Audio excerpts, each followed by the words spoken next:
मोर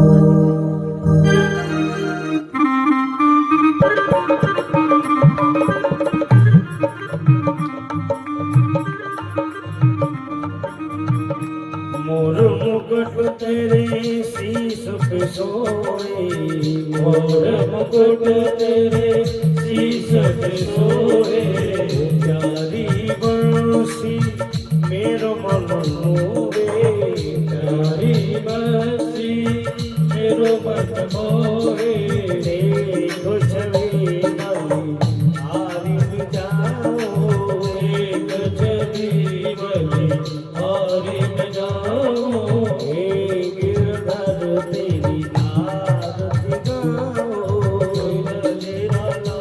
तेरी आरती गाओ।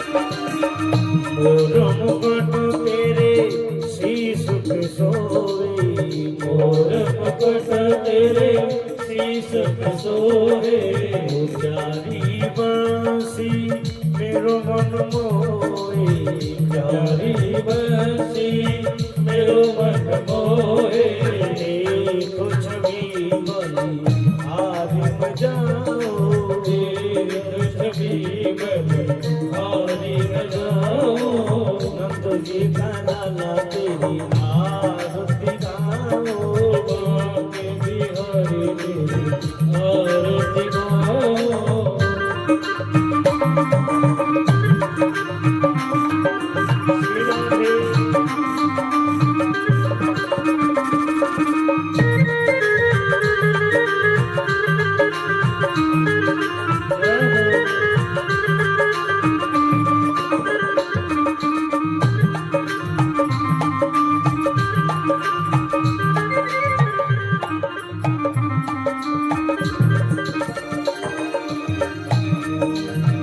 चरणों से निकली गंगा प्यारी, चरणों से निकली गंगा प्यारी, जिसने सारी दुनिया तारी, जिसने सारी दुनिया तारी, उन चरणों में शीश नवाओ, उन चरणों में शीश नवाओ, के बिहारी तेरी आरती गाओ, के बिहारी तेरी आरती गाओ।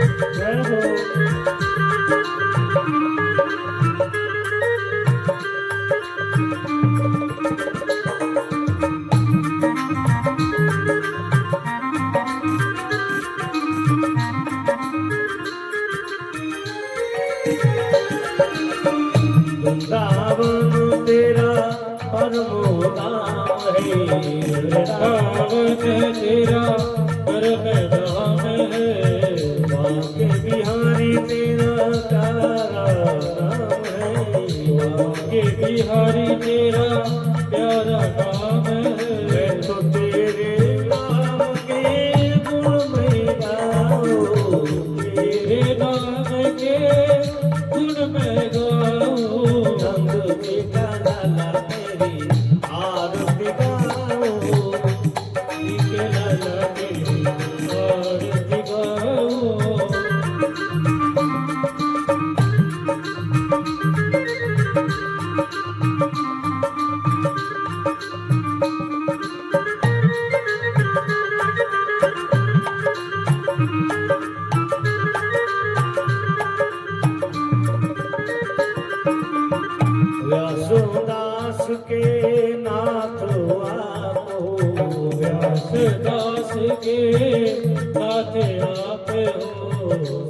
दुख जीवन प्यारे साथ हो, सुख दुख जीवन प्यारे साथ हो।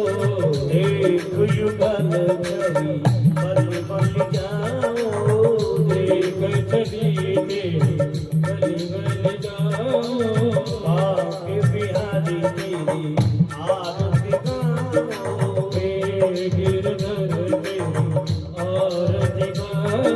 छांटा लगा नीर का क्या शरीर का, छांटा लगा केसर का नाम लो परमेश्वर का।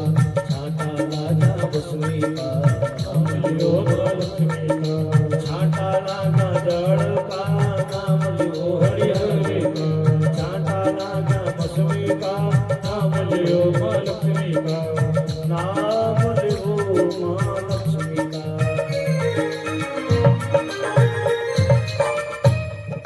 बोले भागवत भगवान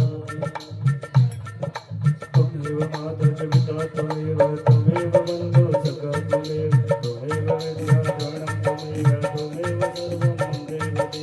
कर्मवाचा विशुद्धेर्व उदात्तना वा प्रवेशवा करोमि यत् सकलं परस्मै नारायणाय समर्पयामि। नानासुगन्धि पुष्पाणि यथा कलोत्थवानि च पुष्पाञ्जलिर्मया दत्तं गृहाण परमेश्वर। सुमन सुगन्धि सुमन लहर सुमन सुगन्धि सुजान, पुष्पांजलि अर्पण कर हृदय करो स्वीकार। हरे हर हर महादेव, हर हर हर महादेव।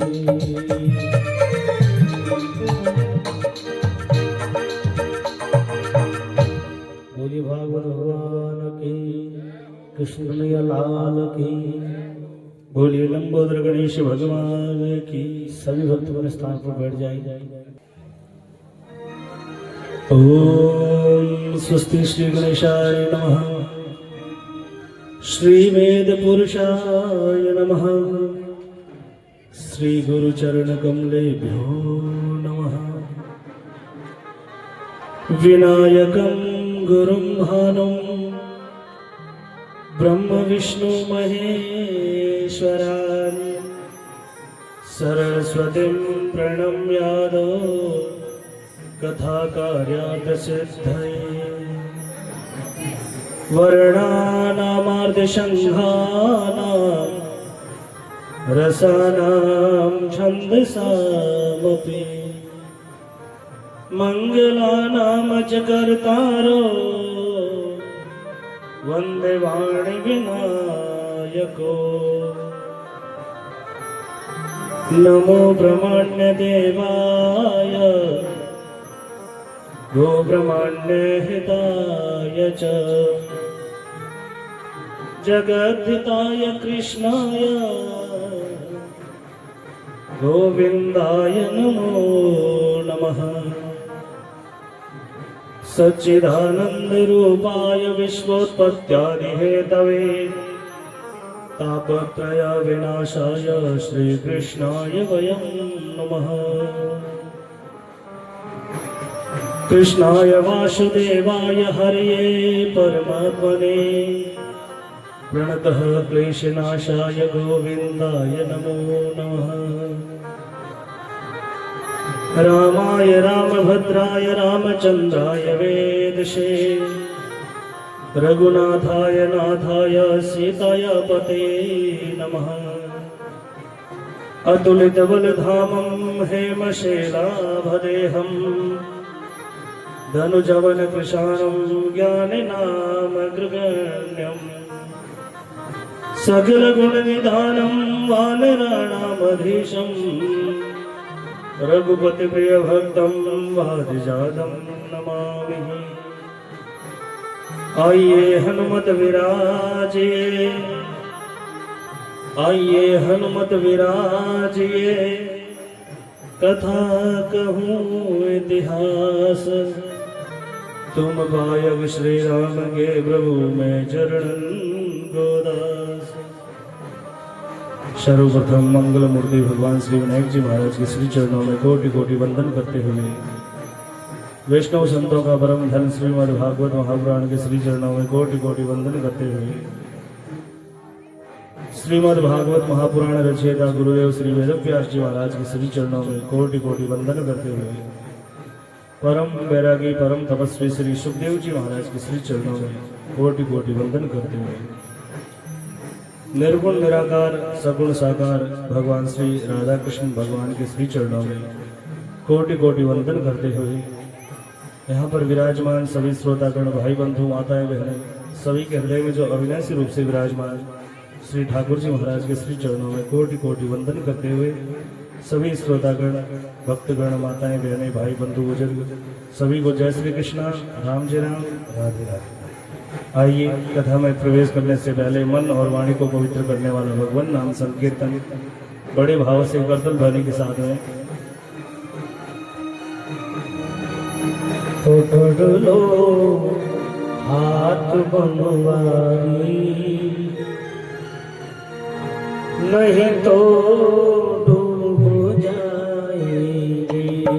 पकड़ लो हाथ बनवारी नहीं तो डूब जाएंगे। पकड़ लो हाथ बनवारी नहीं तो डूब जाएंगे।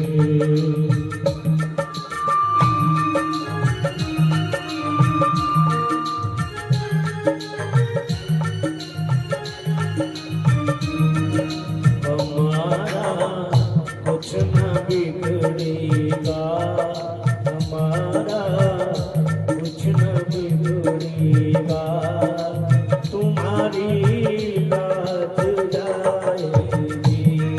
हमारा कुछ न बिगड़ेगा तुम्हारी बात जाएगी।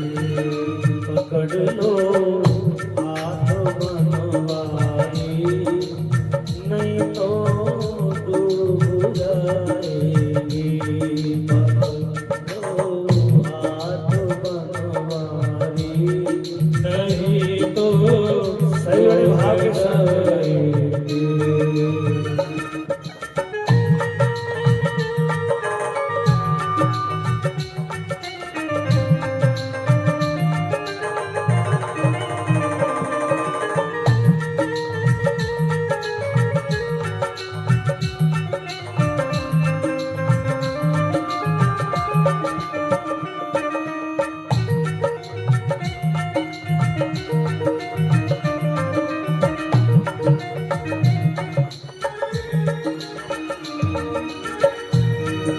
डरी है पाप की गठड़ी हमारे सर पे है भारी। डरी है पाप की गठड़ी हमारे सर पे ये भारी। वजनों का ओखा है भारी वजनों का इसे कैसे उठाएंगे। वजनों का ओखा है भारी इसे कैसे उठाएंगे। पकड़ लो हाथ बनवारी सभी माता ताली के साथ तो डूब जाए।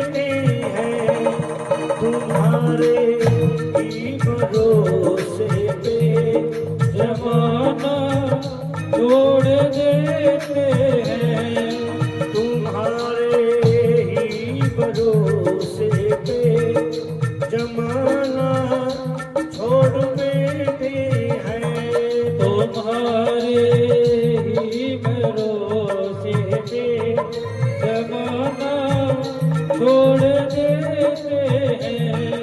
जमाने की तरफ देखो, जमाने की तरफ देखो, इसके से निभाओगी। जमाने की तरफ देखो, इसके से उड़ाएगी। पकड़ लो हाथ बनवारी, सभी का ये बड़ा भाव के साथ तो डूब जाएगी।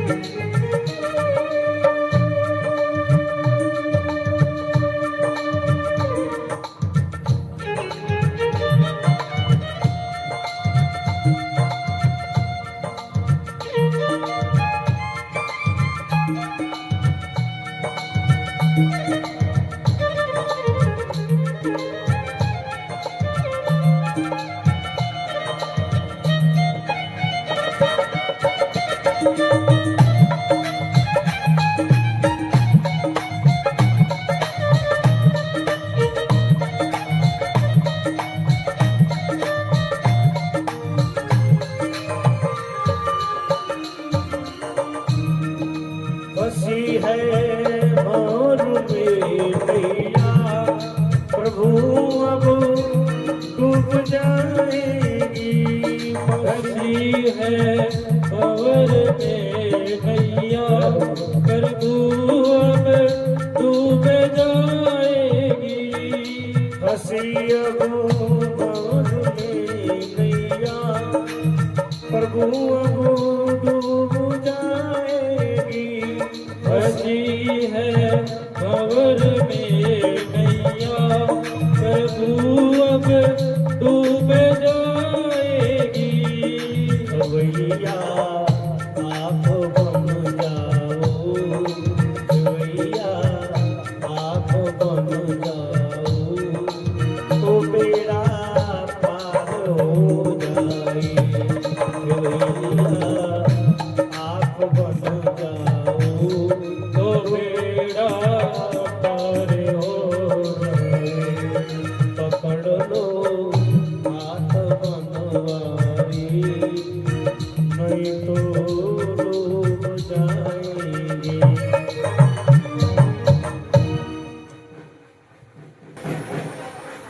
आज हमारे धन्य धरा धर्मनगरी हांडी खेड़ा में आयोजित श्रीमद् भागवत महापुराण कथा ज्ञान यज्ञ। आज कथा का 7वां दिन है।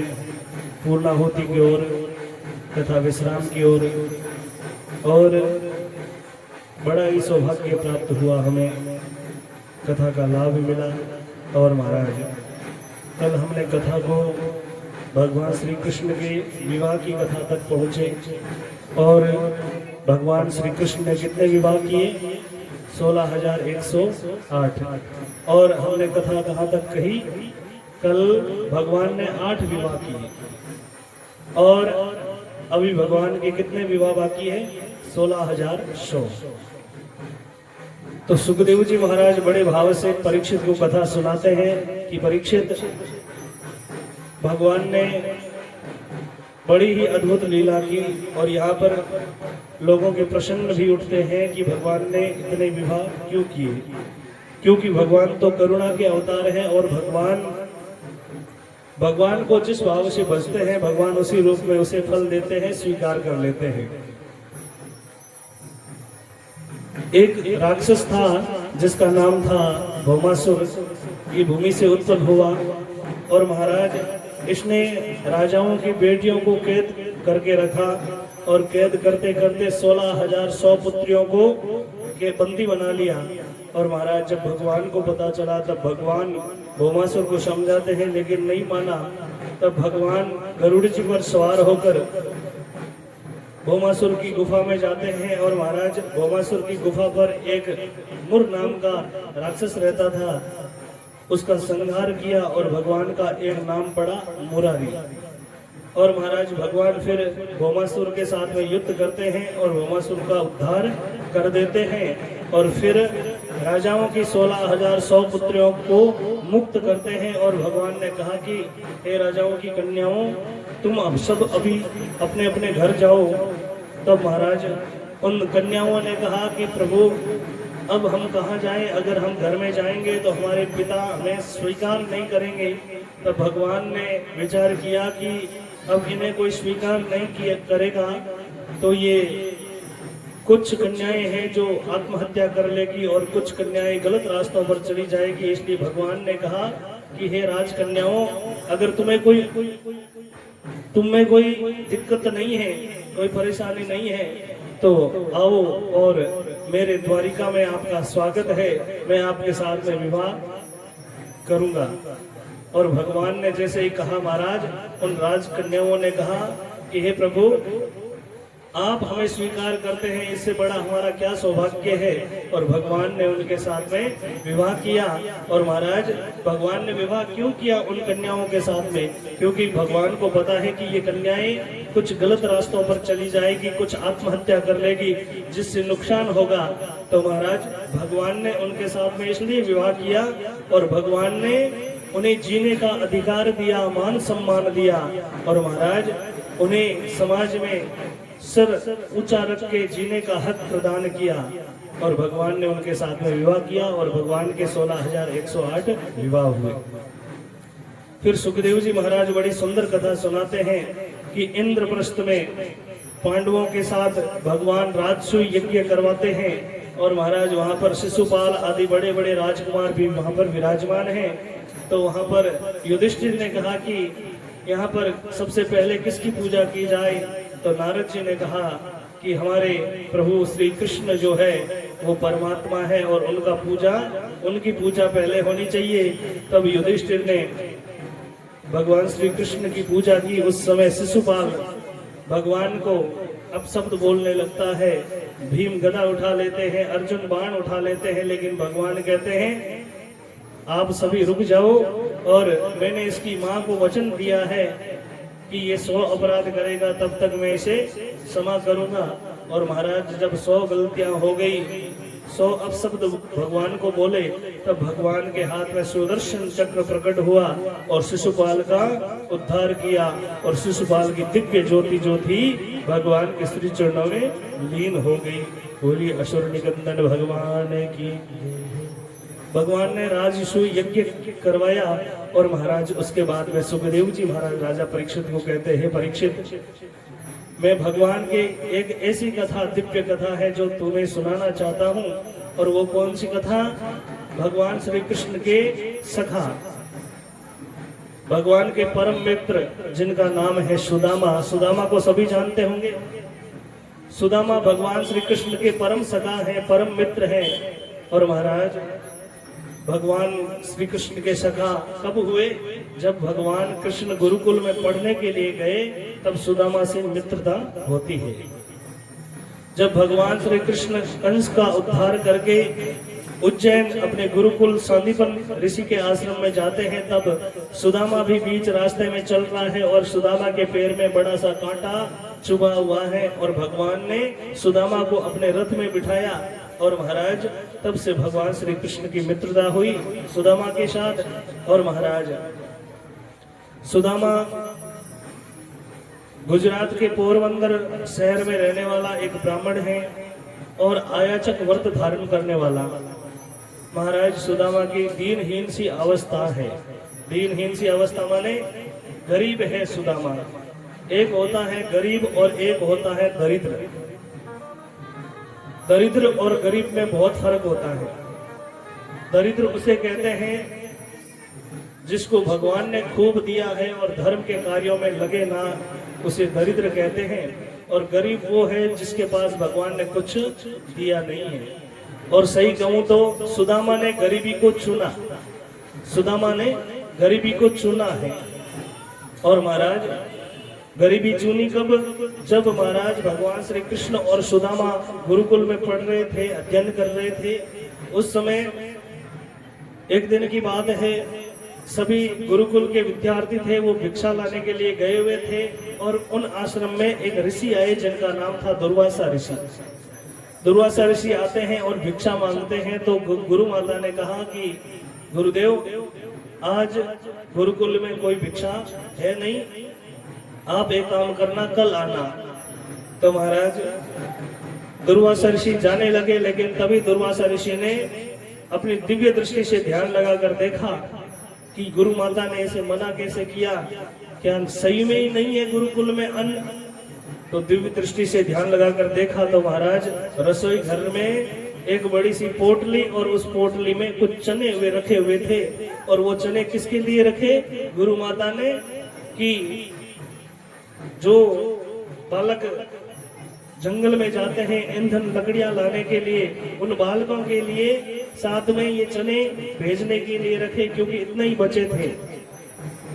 और महाराज दुर्वासा ऋषि क्रोधी व्यक्ति है, क्रोधी ऋषि है, भारत के सबसे गुस्सेल ऋषि है। तो महाराज उनको क्रोध आ गया, दुर्वासा ऋषि को क्रोध आया और महाराज उन्होंने हाथ में जल लेके श्राप दे दिया कि जो भी व्यक्ति इस चनों को खाएगा वो लक्ष्मीहीन हो जाएगा, फटे हाल हो जाएंगे, दीनहीन सी अवस्था हो जाएगी। और महाराज दुर्वासा ऋषि ने जैसे श्राप दिया और बाहर से सुदामा का आना हो गया, और वो श्राप देते हुए सुदामा ने सुन लिया। और सुदामा को पता चला कि दुर्वासा ऋषि ने उन चनों को श्रापित कर दिया है, और जो भी उस चनों को खाएगा वो लक्ष्मीहीन हो जाएगा, फटे हाल हो जाएंगे। तो महाराज उस दिन गुरुदेव ने आज्ञा की भगवान श्री कृष्ण और सुदामा को जंगल में लकड़ियां लाने के लिए, समिधा यज्ञ हवन करने के लिए। बोलिए कृष्ण कन्हैया लाल की। सुदामा को पता चला कि दुर्वासा ऋषि ने चनों को श्राप दे दिया है, तो ये चने कोई भी खाएगा वो लक्ष्मीहीन हो जाएगा।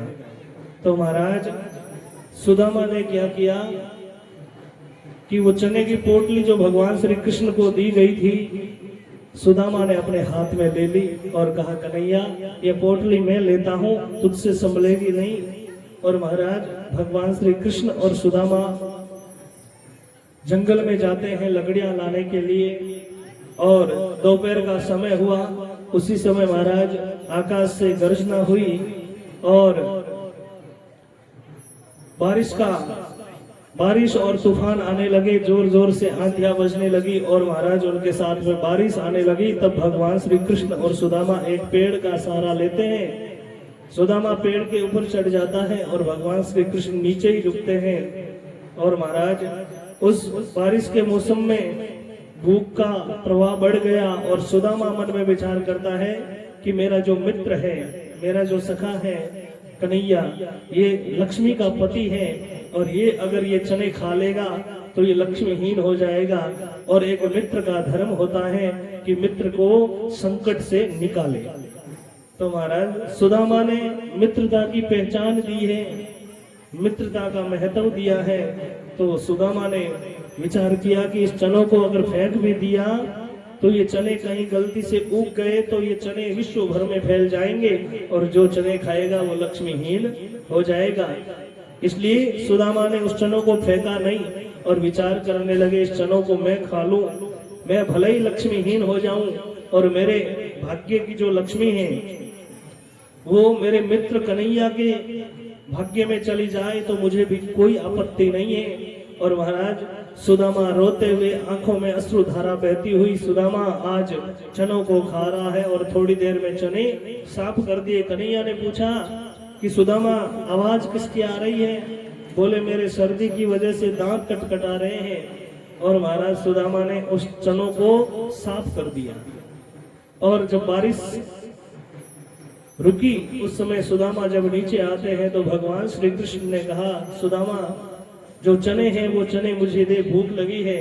तब सुदामा कहता है, कन्हैया वो चने तो सारे मैं कब के खा गया और मुझे तो पता ही नहीं चला, और भूख इतनी जोरदार से लगी और मैंने सारे चने खा लिए। मैं कहता हूँ सुदामा भगवान कृष्ण के भाग्य के चने खा गया और भगवान ने उन 4 चनों के लिए सुदामा को लक्ष्मीहीन बना दिया।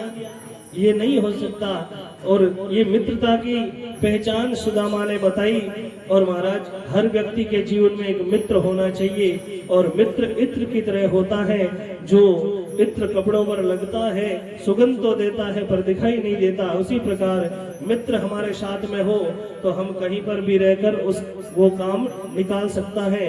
इसलिए मित्र की परिभाषा सुदामा ने दी है और सुदामा इसलिए गरीबी को सुदामा ने चुना है।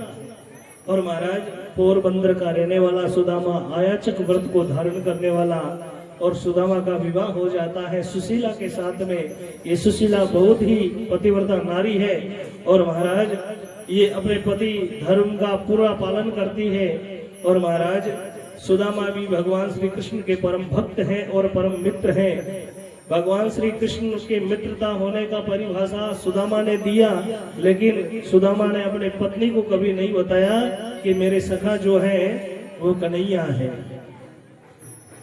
क्योंकि एक संत का धन जो होता है वो भगवान का नाम स्मरण होता है और सुदामा चाहते हैं कि मेरा ये असली धन है जो मैं किसी को बताऊं ना।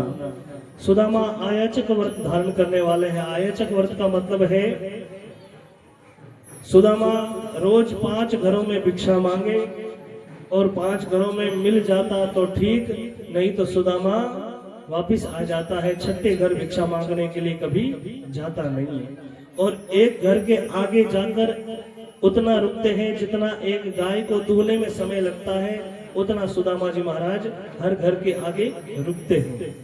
और महाराज सुदामा आयाचक व्रत धारण करने वाले हैं जो कभी किसी से मांगते नहीं। जो कभी किसी से मांगता नहीं है वो आयाचक व्रतधारी होता है। और महाराज यहाँ पर सुखदेव जी कहते हैं कि महीने में एकादशी कितनी होती है? 2 एकादशी होती है। लेकिन सुखदेव जी कहते हैं सुदामा के घर में तो कभी कभी 30 दिन ही एकादशी रहती है। और महाराज एक दिन तो बहुत ही बड़ा गजब हो गया और सुदामा के घर में 10 दिन से अन्न नहीं आया महाराज। और भगवान ने भी सुदामा की बहुत कड़ी परीक्षा ली। सुदामा कुछ भी मांग कर लेकर आता तो अपने बच्चों को खिलाता। और महाराज कभी कभी कुछ खुद के लिए बचता है तो कभी कोई भिक्षुक आ जाता तो सुदामा जी अपने घर आए हुए अतिथि को कभी भूखा नहीं भेजते और उनको दे देते। कभी गौ माता को खिला देते और कभी कभी खुद भूखे रह जाते। और महाराज हुआ क्या कि भगवान ने विचार किया कि मेरा भक्त है, मेरा सखा है, ये सुदामा बहुत दुखी है और भगवान ने ही चाहा कि ये सुदामा मेरे द्वार पर आए। तो भगवान एक दिन ब्राह्मण का वेश बनाकर सुशीला के वहां आते हैं। सुदामा जी भगवान का भजन करते हुए बैठते हैं। भगवान जब ब्राह्मण का भेष बनाकर सुशीला के पास आते हैं तब सुशीला कहती है प्रभु हे ब्राह्मण देवता मेरे घर में तो कुछ देने के लिए है नहीं। तब ब्राह्मण देवता ने कहा, भगवान ब्राह्मण के वेश में आए और भगवान ने कहा सुशीला तुम्हारे पति जो हैं वो द्वारिकाधीश के मित्र हैं। और जैसे ही सुशीला ने ये बात सुनी सुशीला कहती है आज तक मेरे पति ने मुझे बताया नहीं, ये बात बताई नहीं। तब सुशीला ने कहा कि महाराज मैं कैसे मानूं कि सुदामा के मित्र मेरे पति के मित्र भगवान श्री कृष्ण हैं। तो ब्राह्मण देवता ने कहा कि आप जाकर एक बार अपने पति से पूछिए कि आप द्वारिकाधीश को जानते हैं क्या, आपके वो मित्र हैं क्या। सुदामा जी के चेहरे के हाव भाव ही बता देंगे। और सुशीला जाती है अपनी पति सुदामा के पास जाकर कहती है पतिदेव। उस समय सुदामा भगवान का भजन कर रहे हैं। सुदामा जी कहते हैं देखो सुशीला अभी मैं भजन कर रहा हूँ, बाद में आना। सुशीला ने हट कर ली, नहीं अभी मुझे पूछना है। और उसी समय कहते हैं आप द्वारिकाधीश को जानते हैं, आपके वो सखा हैं और आपने मुझे आज तक नहीं बताया। और महाराज जैसे ये बात सुशीला ने अपने पति सुदामा को कहा, सुदामा के चेहरे के हाव भाव बदल गए, आंखों से अश्रु धारा बहने लगी। और महाराज सुदामा रो रो कर कहने लगे सुशीला ये तो मेरा असली धन है, संतों का धन भगवान का नाम है और ये बात तुम्हें किसने बताई। सुशीला कहती है पतिदेव आपने तो मुझसे ये बात छिपाई, लेकिन कोई ब्राह्मण देवता आए थे उन्होंने ये बात मुझे बताई। और सुशीला कहती है पतिदेव हमारे घर में कुछ भी अन्न की व्यवस्था नहीं है, बच्चे भी हैं जो 5 दिन से भूखे हैं और आप कुछ व्यवस्था कीजिए। सुदामा जी महाराज घरों में जाते हैं लेकिन खाली लौट आते हैं। तो सुदामा जी महाराज ने कहा कि और कोई उपाय नहीं है? बोले और कोई उपाय नहीं है, आप केवल भगवान श्री कृष्ण के पास द्वारिका जाकर आओ। सुदामा जी कहते हैं मैं कभी किसी से मांगता नहीं हूँ और मैंने इतने दिन भगवान के पास में गया नहीं और आज जाऊंगा तो महाराज भगवान समझेंगे कि ये मांगने के लिए आया है और मैं ये मेरी मित्रता की ये पहचान मांगने तक नहीं रखना चाहता, क्योंकि जो मांगता है वो अपना स्वार्थी होता है और मैं स्वार्थ नहीं रखता। मेरी भक्ति अनमोल है और मेरी भक्ति में कोई स्वार्थ नहीं है। सुदामा जी महाराज मना कर देते हैं लेकिन सुशीला कहती है मैं आपको मांगने के लिए नहीं भेज रही हूँ, आप तो केवल जाओ और भगवान से मिलकर आओ। सुदामा जी मना कर देते हैं, बार बार सुशीला हट करती है। उसी समय सुदामा जी महाराज मन में विचार करते हैं कि मेरी पत्नी सुशीला ने आज तक कभी हट नहीं किया और आज हट कर रही है तो मैं बात मान लूं। फिर भी सुदामा कहते हैं कि सुशीला मैं द्वारिका जाकर क्या करूंगा? बोले आप दर्शन करके आ जाओ। बोले मैं भगवान श्री कृष्ण के दर्शन तो यहीं पर कर लेता हूँ अपने हृदय में। बोले भगवान श्री कृष्ण के दर्शन आप जाकर करके आइए। तो सुदामा जी कहते हैं सुशीला मैं जाऊंगा लेकिन गुरु के यहाँ, मित्र के यहाँ, सगे संबंधी और भाई परिवार में कहीं पर जाए तो खाली हाथ नहीं जाना चाहिए और मैं मेरे मित्र के वहां जाऊं तो मुझे कुछ लेकर जाना पड़ेगा और मुझे लगता है कि हमारे घर में कुछ ले जाने के लिए कोई वस्तु है नहीं। सुशीला कहती है पतिदेव आप उसकी चिंता मत कीजिए, उसकी व्यवस्था मैं कर दूंगी। और सुदामा हाँ भर देते हैं, जाने के लिए तैयार होते हैं। सुशीला घरों में जाती है 4 घरों में और 4 घरों में जाकर चावल लेकर आती है, चारों घर के अलग अलग चावल, और सुदामा को एक फटी पुरानी पोटली में बांधकर सुदामा को सुशीला दे देती है और सुदामा जी महाराज लेकर रवाना हो जाते हैं। सुदामा जी द्वारिका जाते हैं। सुशीला भी अब मन में पछता रही है कि मेरे पतिदेव 10 दिन से भूखे हैं और मैंने जिद की और वो पतिदेव कैसे पहुंचेंगे। और महाराज सुदामा जी अब जा रहे हैं। सुशीला कह रही है फिर करती भी क्या। सुदामा जी रवाना हो गए द्वारिका और महाराज पहुंचते पहुंचते प्रयागराज तक पहुंचे और वहां पर अंधेरा पड़ गया और सुदामा जी महाराज मूर्छित होने लगे और एक पेड़ की छांव में सुदामा जी महाराज लेट जाते हैं। भगवान श्री कृष्ण कृपा करते हैं, गरुड़ जी महाराज को आदेश देते हैं और गरुड़ जी महाराज सुदामा को अपनी पीठ पर बिठाकर द्वारिका में लाकर सुदामा जी को सुला देते हैं। और जब सुबह होती है तब सुदामा जी महाराज उठकर देखते हैं तो कोई बाजार में सोए हुए पाए और सुदामा जी महाराज उठकर पूछते हैं कि ये कौन सा गांव है। तब कोई लोग ने बताया कि ये द्वारिका है। और महाराज सुदामा जी नाचने लगे, झूमने लगे, बोले मैं द्वारिका आ गया और अब तो द्वारिका आ गया हूँ तो अब मुझे किस बात की चिंता है। और महाराज भगवान तो इस द्वारिका में कण कण में खेले कूदे हैं, बड़े हुए हैं। और महाराज सुदामा जी महाराज अपने मित्र कृष्ण भगवान की छवि मन ही मन ध्यान करते हैं कि मेरे सखा, मेरे मित्र भगवान कृष्ण इसी गलियों से जाते होंगे और इसी गलियों में आते जाते होंगे। और महाराज पूछा कि भगवान श्री कृष्ण का राजमहल कहाँ है। तब महाराज पूछते पूछते सुदामा भगवान श्री कृष्ण के महल तक पहुंच जाते हैं और जाकर द्वारपालों को पूछते हैं कि हे द्वारपालों, भगवान श्री कृष्ण का महल कहाँ पर है। तब द्वारपाल पूछते हैं कि हे ब्राह्मण देवता, आप कौन हो।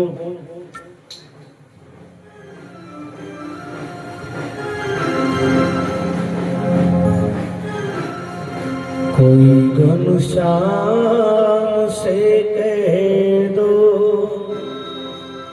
तुम्हारा यार आया है, तुम्हारा यार आया है। कोई घनश्याम से कह दो आया है तुम्हारा आया है।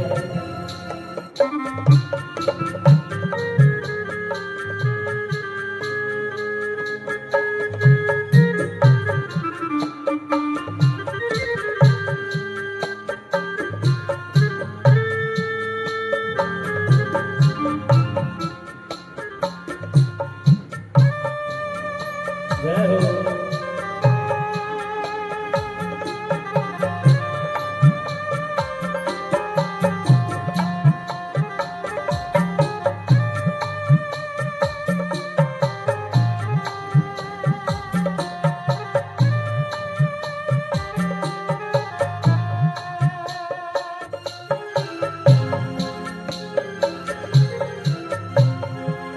सुदामा नाम है मेरा, सका घनश्याम है मेरा।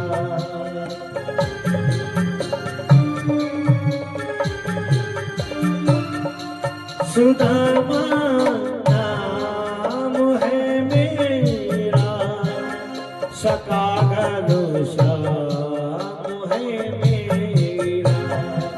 सका घनश्याम है मेरा।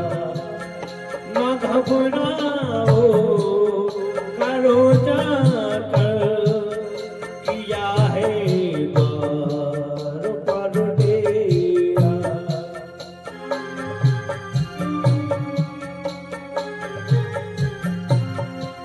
रही है साथ में कुछ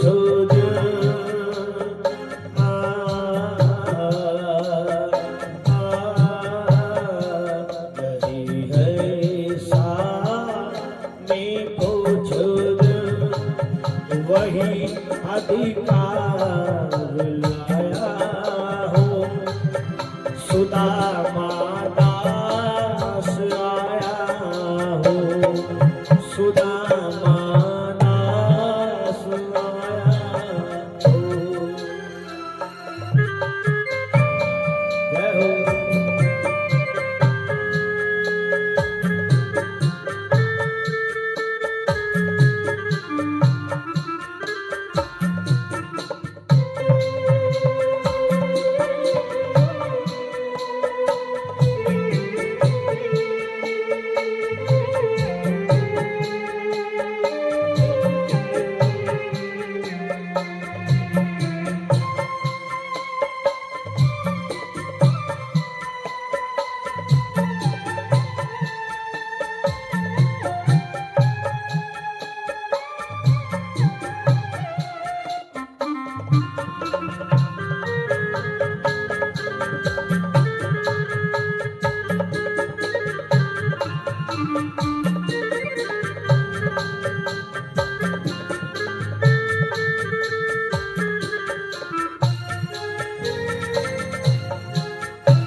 हुई दुर्बल मेरी हालत, पड़े हैं पाँव में छाले।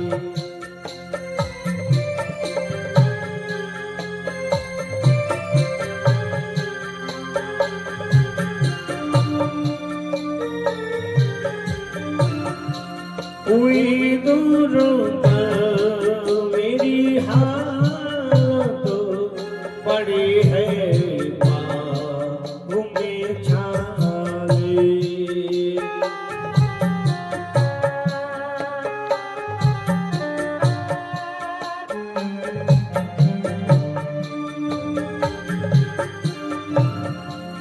निहारो कौन आया है, अरे उधार का बालक।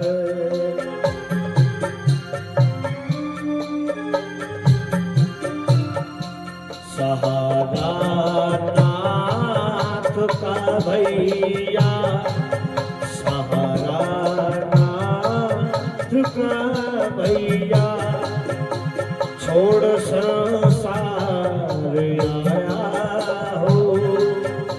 सुदामा दास आया हो, कोई घनश्याम से कह दो तुम्हारा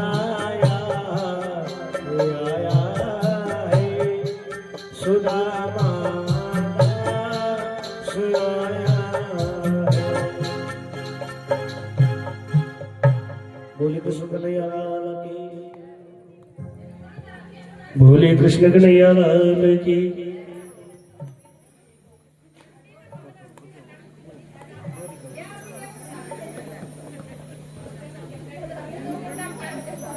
सुदामा जी महाराज द्वारपालों के पास जाते हैं और द्वारपालों से कहते हैं, अरे द्वारपालों, भगवान श्री कृष्ण का महल कहाँ पर है? तो द्वारपाल कहते हैं कि तुम कौन हो और कहाँ से आए हो और तुम्हारा नाम क्या है और भगवान से क्या काम है? तब सुदामा कहते हैं कि हे द्वारपालों, मैं पोरबंदर से आया हूँ, जाति से मैं ब्राह्मण हूँ और मेरा नाम सुदामा है और भगवान श्री कृष्ण मेरे परम सखा हैं, बचपन के मित्र हैं और मैं उनसे मिलने आया हूँ। तब महाराज यहाँ पर कुछ लोगों को कहना है कि सुदामा जब द्वारिका गए तो द्वारपालों ने सुदामा की खूब हंसी उड़ाई, लेकिन ऐसा हमारे शास्त्रों में कहीं वर्णित नहीं है, क्योंकि जो भगवान के द्वार पर जाता है उसका स्वागत ही होता है और द्वारिका की महिमा सुदामा के कारण ही बड़ी हुई है, क्योंकि सुदामा जाति से ब्राह्मण है लेकिन ब्रह्म को भी जानने वाले बड़े निधिज्ञ और ज्ञानी महापुरुष थे सुदामा।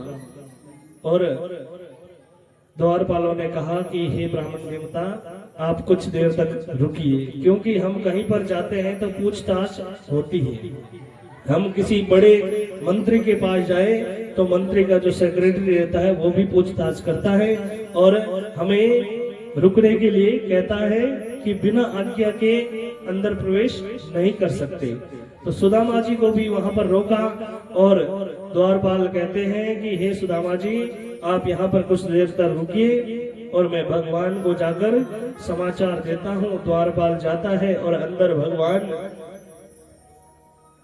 भगवान कृष्ण भोजन की व्यवस्था में बैठे हैं और महाराज ये द्वारपाल जाकर भगवान को कहता है कि प्रभु क्षमा चाहता हूँ, द्वार पर एक ब्राह्मण देवता आए हैं, पोरबंदर से आए हैं, जाति से ब्राह्मण है, दीनहीन सी अवस्था है और महाराज अपना नाम सुदामा बताया और जैसे ही सुदामा नाम सुने भगवान भाव विभोर हुए और महाराज भोजन की व्यवस्था से उठ गए और महाराज नंगे पैरों दौड़ भागे।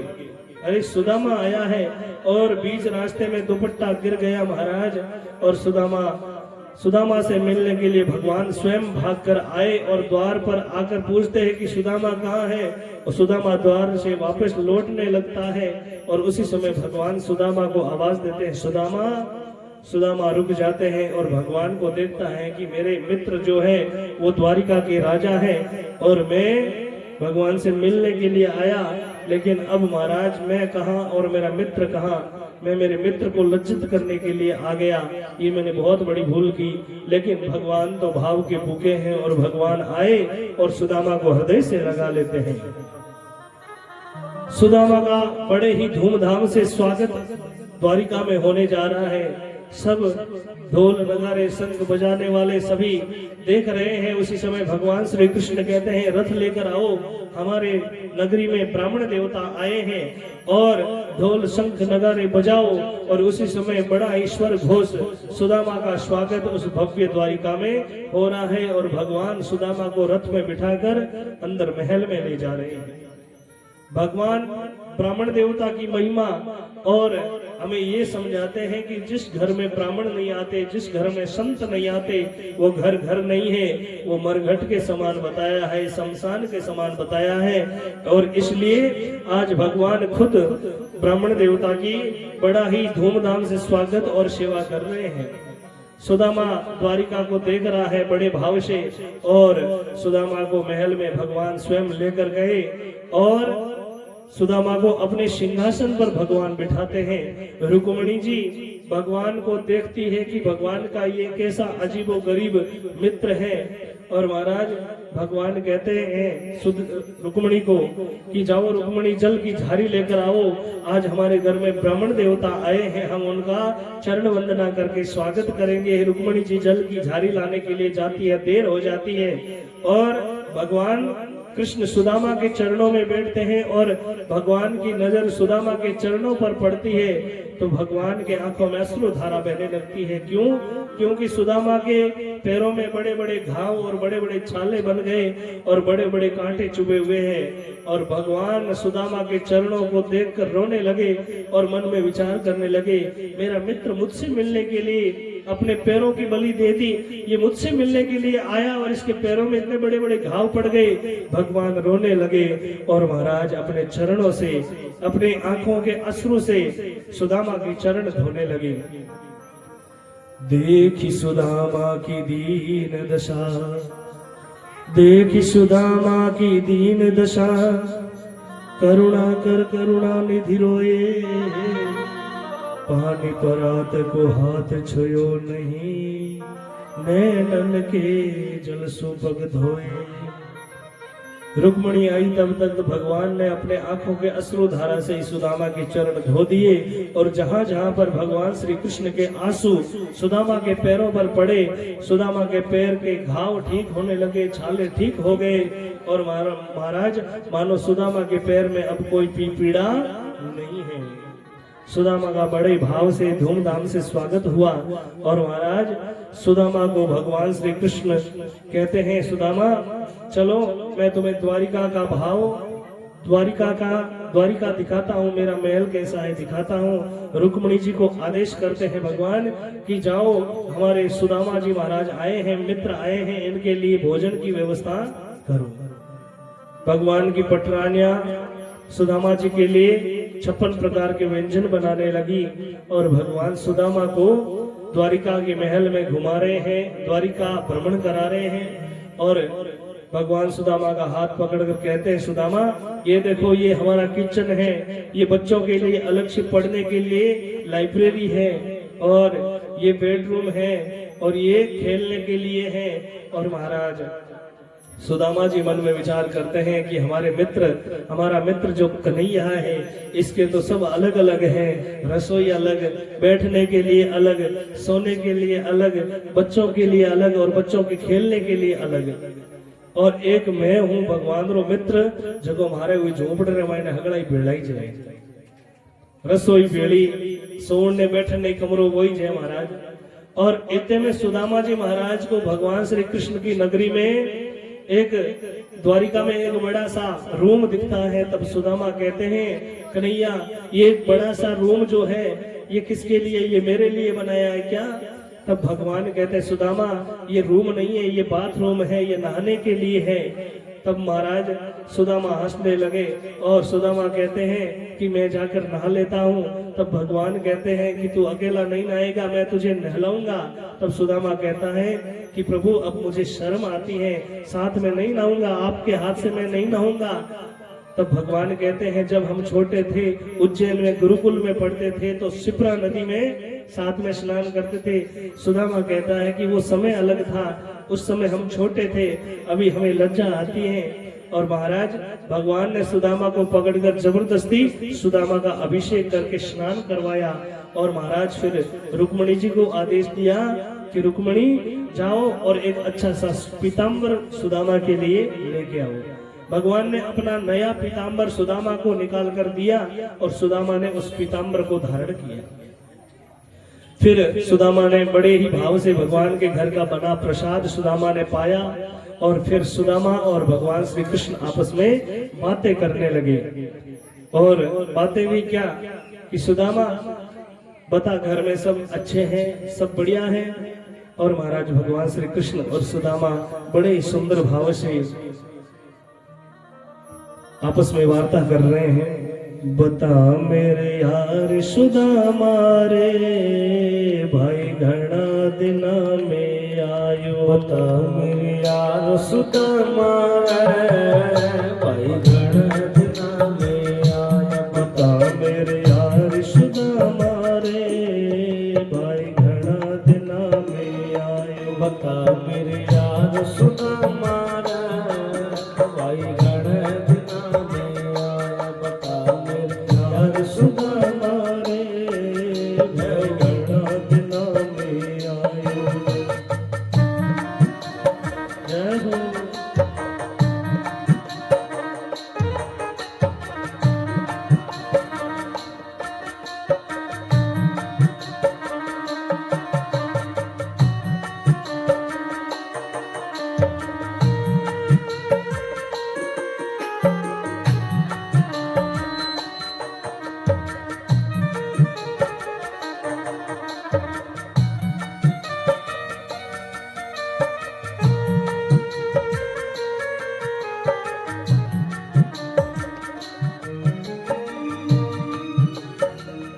हर बालक था जब आया करता, रोज खेल के जाया करता। बालक घर जब आया करता, रोज खेल के जाया करता। हर बालक घर जब आया करता, रोज खेल के जाया करता। बालक घर जब आया करता, रोज खेल के जाया करता। कोई तकरार सुना मारे, भाई घण दिना में आया। कोई तकरार सुना सरेगा ये बड़े भाव के साथ। भाई घणे दिना में आया। बता मेरे यार सुना मारे, भाई घण दिना में आया। बता बता मेरे यार सुना मारे, भाई घना दिना में आया। जय हो जय हो।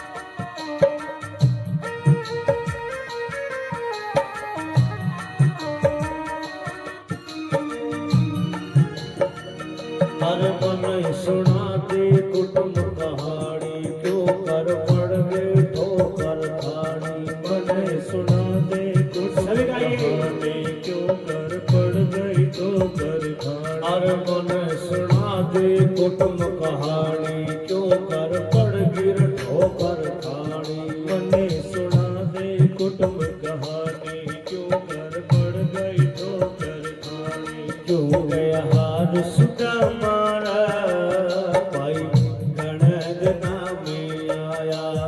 हार सुधा मारे, गण दिना में आया। बता मेरे यार सुधा मारे, गण दिना में आया। बता मेरे यार सुधा मारे, भाई घणे दिना में जय हो। श्री राधे।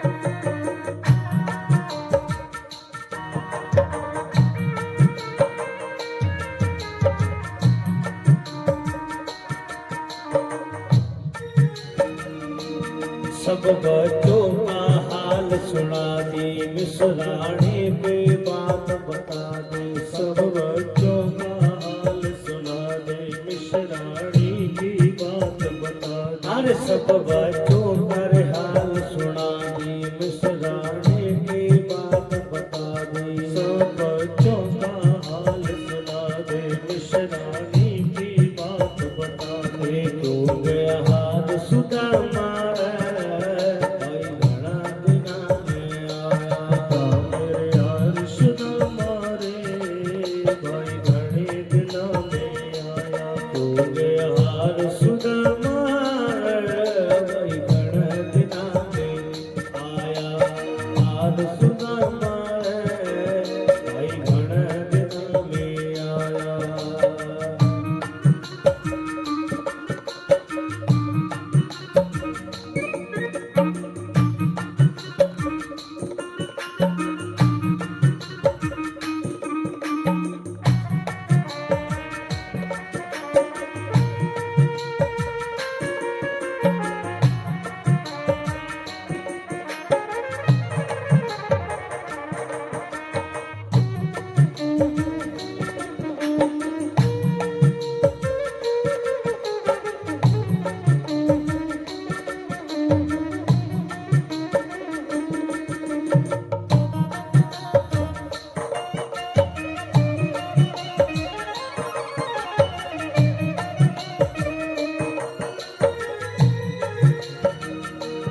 इब भी आ गया ठीक वक्त पे, आजा बैठ जा मेरे मेरे तखत पे, एक भी आ गया ठीक वक्त पे। आजा बैठ जा मेरे तखत पे, एक भी आ गया ठीक वक्त पे। आजा बैठ जा मेरे तखत पे, अब भी आ गया ठीक वक्त। सभी ताली के साथ में आजा बैठ जा मेरे तखत पे। जिगरी यार सुधा मारे भाई घने दिना में यार।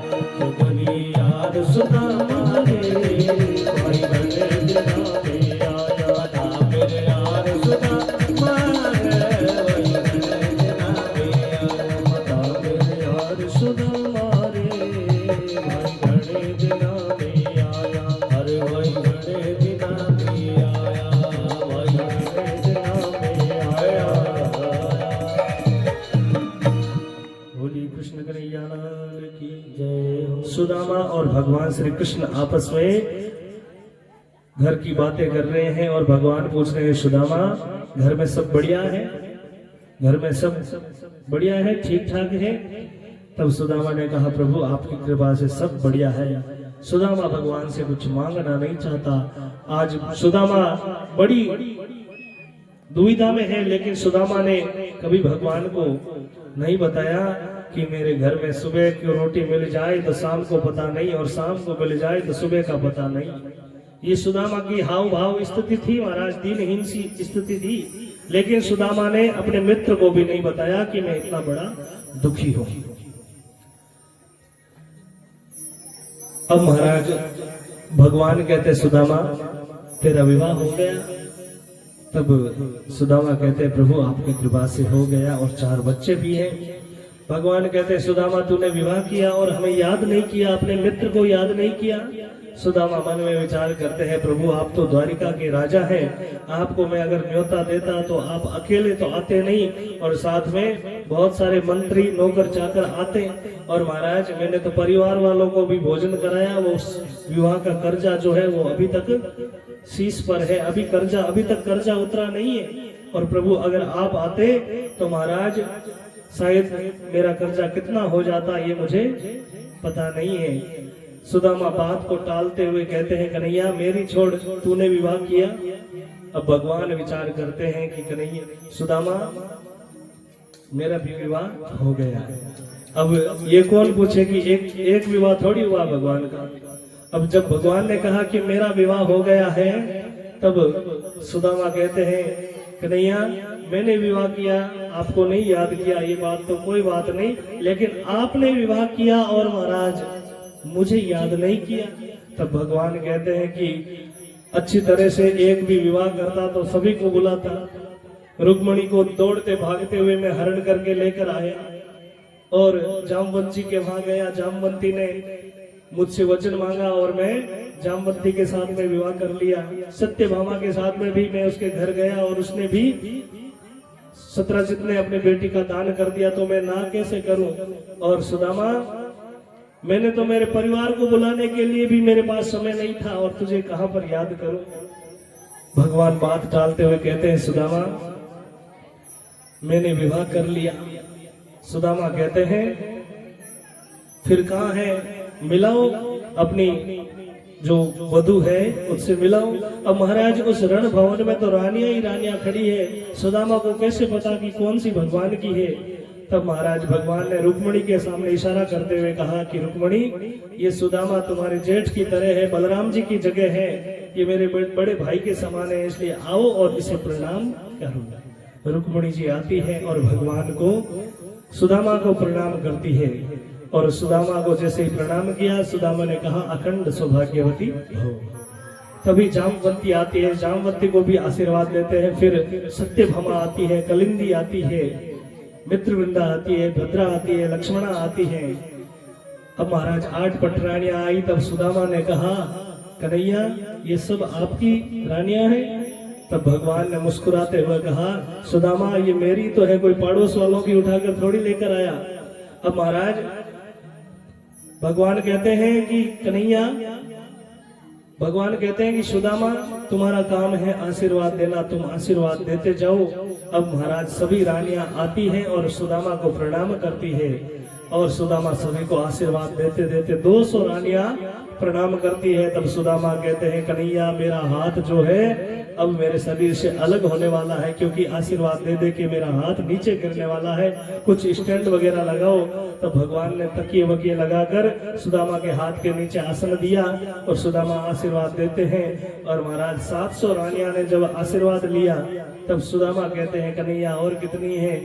भगवान कहते हैं सुदामा अभी तक तो 1000 भी नहीं हुई, अभी तो 700 रानियां आई है, आशीर्वाद लिया है, अभी तो 16,108 बाकी है महाराज। तब सुदामा ने कहा प्रभु आपकी तो लीला अपरंपार है, आप एक काम कीजिए, सब आपकी रानियां हैं तो आप ही आकर मुझे प्रणाम कर लीजिए, जिससे सभी को आशीर्वाद मिल जाएगा। तो आज भगवान त्रिभुवन के जगन्नाथ जगदीश्वर भगवान श्री कृष्ण सुदामा को प्रणाम करते हैं। भोली कृष्ण कन्हैया लाल की। बड़ी ही अद्भुत भगवान श्री कृष्ण और सुदामा का मिलन होता है, सुखदेव जी वर्णन करते हैं। और महाराज उसी समय भगवान श्री कृष्ण सुदामा के कंधे की ओर देखते हैं। सुदामा ने देखा कि ये तो राजा है और राजा के यहाँ तो ये फटी पुरानी मैंने जो चावल की पोटली लेकर आया हूँ ये यहाँ पर देना, ये गिनती में नहीं आएगी क्योंकि ये तो राजा है और मैं चावल की फटी पुरानी पोटली लेकर आया हूँ। तो सुदामा ने उस पोटली को अपने कांख में दबाया। उसी समय भगवान कहते हैं सुदामा मेरी भाभी ने मेरे लिए कुछ भेजा?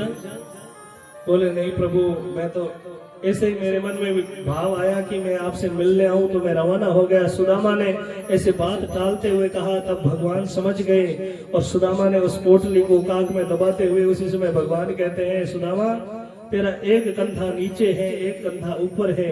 तब भगवान सुदामा कहते हैं कन्हैया आपके मन में तो हमेशा वहम ही रहता है, ये तो मेरा शरीर ही ऐसा है। और महाराज सुदामा उस पोटली को तकियों के नीचे छुपाते हैं, भगवान देख लेते हैं और उस चावल की पोट को ले लेते हैं। और महाराज भगवान बड़े भाव से उस चावल की पोटली को खोलते हैं और एक मुट्ठी भर के अपने मुख में चावल को लिए। बाहर से तो ऐसा लग रहा है कि सूखे हुए चावल भगवान अपने मुखारविंद में खा रहे हैं, लेकिन अंदर ही अंदर भगवान श्री विश्वकर्मा जी महाराज को आदेश देते हैं कि जाओ और सुदामा के घर में घर बना दो, महल की कोई कमी नहीं होनी चाहिए, जैसा हमारा द्वारिका बना है वैसा वैसा सुदामा का भी घर होना चाहिए। और विश्वकर्मा जी जाते हैं सुशीला के पास। सुशीला पूछती है कि ब्राह्मण देवता आप कौन हो? विश्वकर्मा जी ने अपना पूरा परिचय दिया और कहा कि भगवान का आदेश है। तब सुशीला कहती है कि हे विश्वकर्मा जी ये जो चावल भगवान को मैंने दिए थे वो मेरे नहीं है, पूरी बस्ती के हैं, पूरी ग्राम वासियों के हैं, इसलिए मेरा घर बने ना बने कोई बात नहीं, लेकिन पूरा नगर बस्ती का घर बनना चाहिए।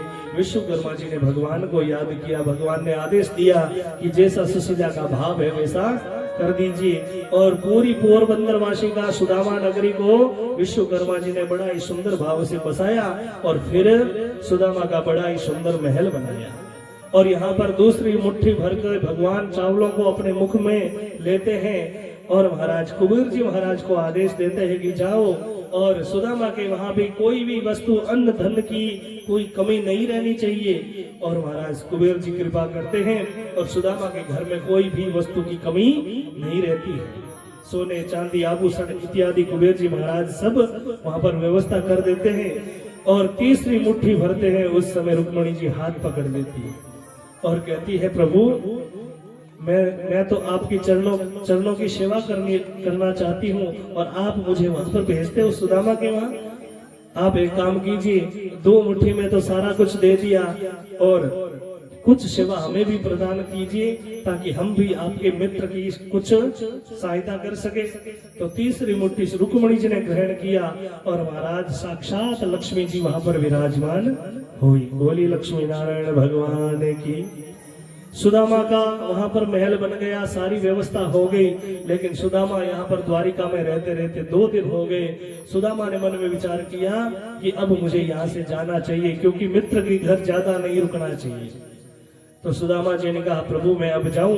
भगवान ने भी नहीं रोका, क्यों?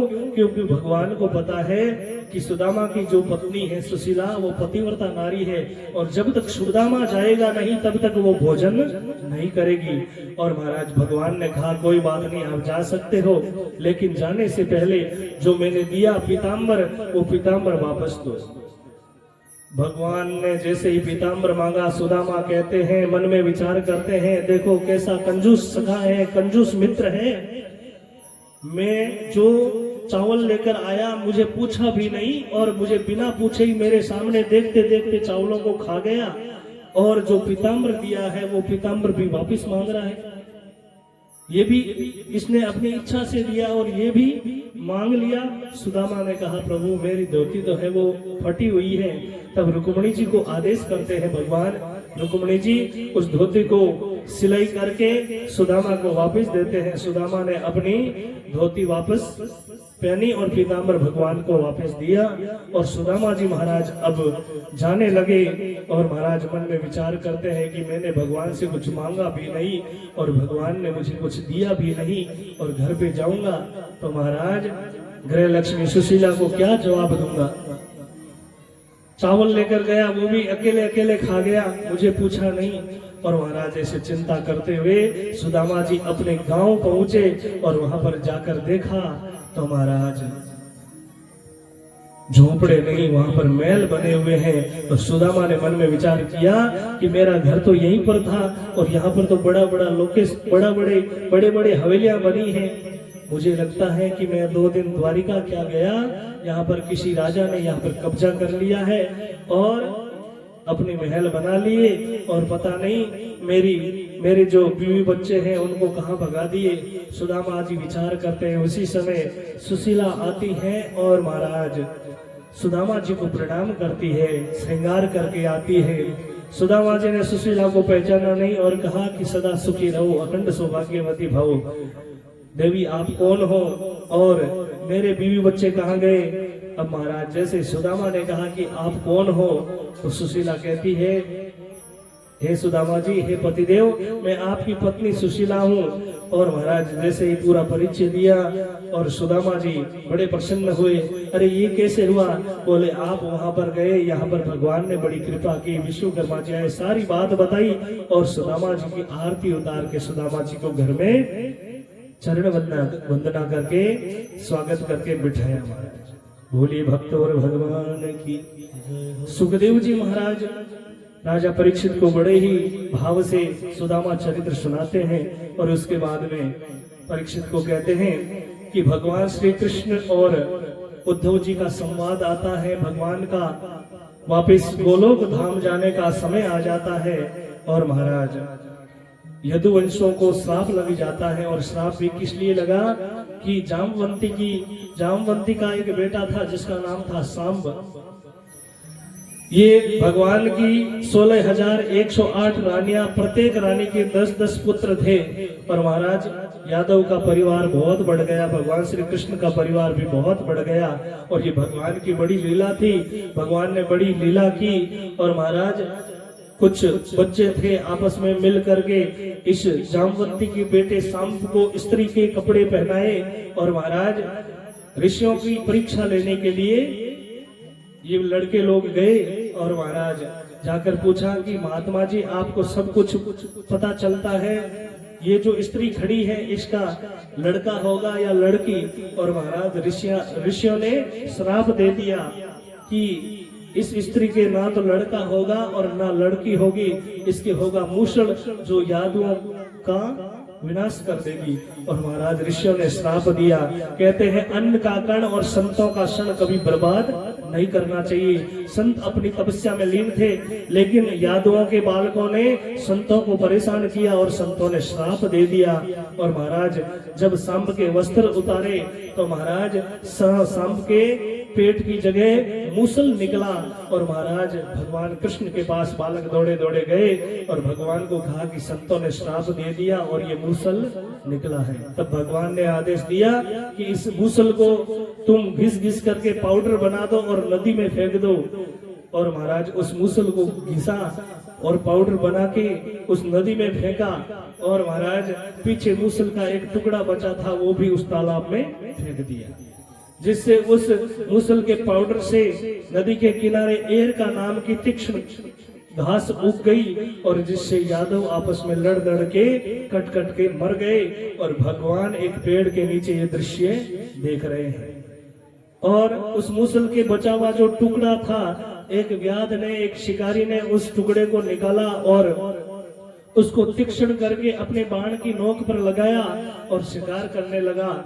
और महाराज शिकार भी उसने अंदाज से लगाया और महाराज बाण चला दिया और वो बाण भगवान के पैर में लग गया। और महाराज जब ये शिकारी आता है और आकर देखता है कि भगवान को बाण लगा है तो भगवान से क्षमा याचना करता है, प्रभु मैंने अनजाने में ये भूल कर दी, प्रभु मैंने सोचा कोई हिरण होगा और मैंने शिकार की वजह से बाण चलाया, लेकिन प्रभु आपके पैरों में लग गया, मुझे आप क्षमा करें।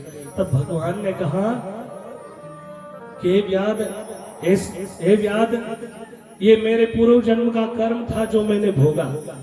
देखो कर्म का जो फल है वो भोगना ही पड़ता है।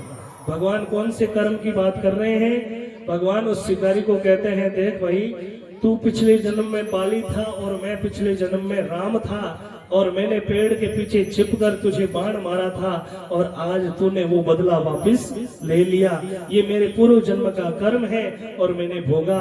और महाराज भगवान फिर गोलोक धाम जाते हैं। उस समय उद्धव और भगवान श्री कृष्ण का संवाद होता है। उद्धव जी महाराज कहते हैं, प्रभु आप गोलोक धाम जाने की तैयारी कर रहे हैं, लेकिन हम किसका सहारा लेंगे? तब भगवान ने कहा कि इस कलयुग में केवल और केवल श्रीमद् भागवत महापुराण, ये भागवत महापुराण स्वयं मेरा प्रकाश है, इसी में मैं निज निवास करूंगा और कलयुग में ये सभी का कल्याण करने वाली भागवत महापुराण बनेगी। बोली भागवत भगवान की। भगवान गोलोक धाम चले जाते हैं और फिर सुखदेव जी महाराज कहते हैं कि हे राजा परीक्षित, और कुछ सुनने की इच्छा है और बता तू अब मरेगा। तब परीक्षित को ज्ञान हो गया और आज 7वां दिन है। परीक्षित कहता है, हे गुरुदेव, आपने जो ये दिव्य भगवान का स्वरूप मुझे आपने सुनाया, ये भागवत रूपी भगवान के जो दर्शन आपने करवाए, इससे सुनकर मैं बड़ा कृतार्थ हुआ हूँ और आज मैं नहीं मरने वाला। क्यों? क्योंकि परीक्षित को ज्ञान हो गया, मरता केवल शरीर है।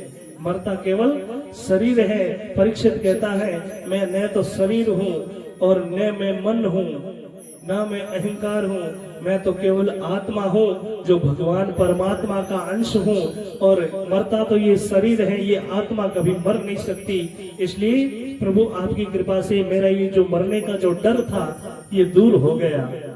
ये भागवत मरना सिखाती है। और सुखदेव जी महाराज वहां से विदा लेते हैं। परीक्षित गुरुदेव सुखदेव जी महाराज की चरण वंदना करते हैं और वहां से चले जाते हैं। फिर महाराज सुखदेव जी महाराज जब जाते हैं और इधर से ऋषियों का श्राप लगने के कारण ऋषियों को श्राप को सच करने के लिए तक्षक आता है और परीक्षित को डस जाता है। उससे पहले ही परीक्षित भगवान के परम धाम को प्राप्त हो जाता है और महाराज तक्षक नाग डस जाता है और फिर परीक्षित का बेटा जन्मेजय सर्प यज्ञ करवाता है और उस यज्ञ को बंद करवाने के लिए आस्तिक मुनि आते हैं और उस यज्ञ को बंद करवाते हैं। फिर परीक्षित की परम गति हो जाती है और भागवत जी का जो अंतिम श्लोक है आप सभी मेरे पीछे मिलकर बोलिए भक्त और भगवान की। कहते हैं इस श्लोक को पीछे पीछे बोलने से पूरी भागवत का फल मिल जाता है। हरि ओम नाम संकीर्तनम यस्य सर्व पाप प्रणाशनम प्रणामो दुख शमनस्तम नमामि हरिं परम ओम हरिये नमः ओम हरिये नमः ओम हरिये नमः। ओम हरे नमः। ओम शांति ही शांति ही शांति ही। भागवत यहाँ पर विराम होती है और भगवान नाम संकीर्तन। श्री कृष्ण गोविंद हरे मुरारी, हे नाथ नारायण वासुदेवा। कृष्ण गोविंद हरे मुरारी, हे नाथ नारायण वासुदेवा। श्री कृष्ण गोविंद हरे मुरारी, हे नाथ नारायण वासुदेवा। कृष्ण गोविंद हरे मुरारी, हे नाथ नारायण वासुदेवा। हे नाथ नारायण वासुदेवा। हे नाथ नारायण वासुदेवा। भजनाथ नारायण वासुदेवा। कृष्ण गोविंद हरे मुरारी, हे नाथ नारायण वासुदेवा। हे नाथ नारायण वासुदेवा। हे नाथ नारायण वासुदेवा। भजनाथ नारायण वासुदेवा। बोलो राम राम राम राम राम राम राम राम राम राम राम राम राम राम राम राम राम राम। प्यारे प्यारे लागो मोहे राम राम राम राम राम राम राम राम। सभी का ये भाव के साथ में बोलो राम राम राम राम राम राम राम राम राम राम राम राम राम राम राम राम राम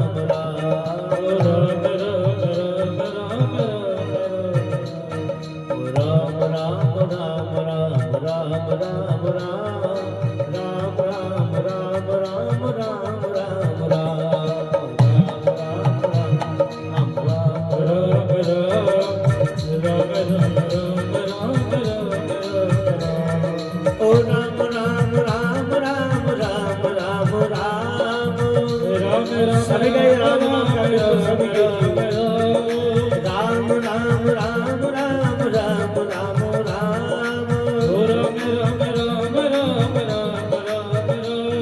ओ प्यारा प्यारा लागो मोहे राम राम राम। ओ प्यारा प्यारा लागो मोहे राम राम राम। ओ राम राम राम राम राम राम राम। ओ राम राम राम राम राम राम राम। सभी ताली के साथ में हे नाथ बोलो नहीं राम राम राम। हे नाथ बोलो नहीं राम राम राम राम राम राम राम राम। ओ प्यारा प्यारा लागो मोहे राम राम राम राम राम राम राम राम राम। प्यारा प्यारा लागो मोहे राम राम राम राम राम राम राम राम। ओ राम राम राम राम राम राम राम राम राम राम राम राम राम राम राम राम राम राम। प्यारा प्यारा लागो मोहे राम राम राम। प्यारा प्यारा लागो मोहे राम राम राम। ओ राम राम राम राम राम राम राम। हे नाथ बोलो नहीं राम राम। ओ राम राम राम राम राम राम राम राम राम राम राम राम। उठाइए दोनों हाथ ताली के साथ में। ओ राम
बोली कृष्ण कन्हैया लाल की।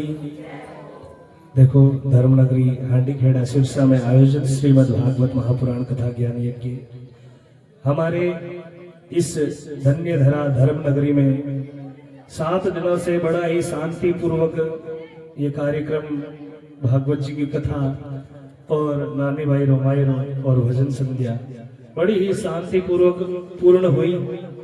और देखो इंसान है जो गलतियों का पुतला होता है, तो मैं व्यासपीठ की ओर से आप सभी से श्री राधे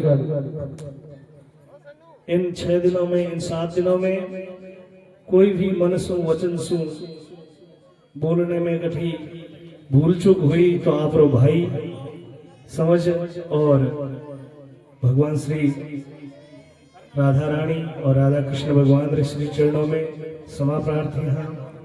और आप सब लोग बड़े भाव से आया और कथा ने सुनी, तो आप सभी रो व्यासपीठ की ओर से बहुत बहुत साधुवाद। एक बार जोरदार तालियां आप रे खुद रे वास्ते, क्योंकि आप सब लोग आया और इन कथारी महिमा आप बढ़े और बड़ो ही अच्छो लाग्यो माने कि आप कथा हर साल इन गांव रे मायने और धर्म ग्रंथ है जगो होया करे सुनर बड़ो अच्छो लाग्यो। और इन गांव री सबसे बड़ी विशेषता मैं देखी कि हर घर रे मायने भगवान श्री कृष्ण और राधा जी री मूर्ति और भगवान स्वयं निवास करे। यूं लागे कोने के और वृंदावन कोने और वृंदावन ही लाग रियो है, क्योंकि ठाकुर जी बहुत ही ज्यादा संख्या में अपने बीच रे महीने कथा रे महीने आया। सबसे बड़ो अच्छो लाग्यो कि हर घर रे महीने ठाकुर जी की बड़ी अच्छी सेवा हुए और जो कार्य करता है सबोरो बहुत बहुत धन्यवाद। और आप लोग माने 8-7 दिन कथा रहो अवसर दियो आपरा आभारी हाँ। और मारे सु और हमारी पूरी टीम सु कोई भूल चूक हुई कोई त्रुटि हुई तो अच्छी अच्छी बातें जो है वे हृदय में उतारनी है और कोई बुरी बात लागी तो बिने किनारे कर देनी है। बोलिए भक्तों भगवान की। और भगवान से आई प्रार्थना करा कि इन धर्मनगरी रे महीने हर साल कार्यक्रम यूं ही होता रहे और एक नहीं दो तो हुए। हर साल रे महीने एक नहीं दो तो हुए। आई भगवान से प्रार्थना करा क्योंकि पाप है वो पैर पैर पर है और पुण्य है जब वो पांगड़ो है। क्योंकि पुनरी जड़ है वो है पाताल में और पापरी जड़ है अस्पताल में। बोलिए भक्तों भगवान की।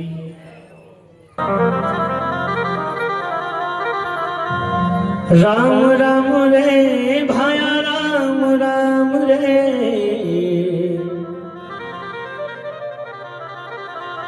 राम राम रे पाया राम राम रे। ओ मारी बोली रे चाली रागुणा बाबो बैरा ने राम राम रे। मारी बोली रे चाली रागुणा बाबो बैरा ने राम राम रे।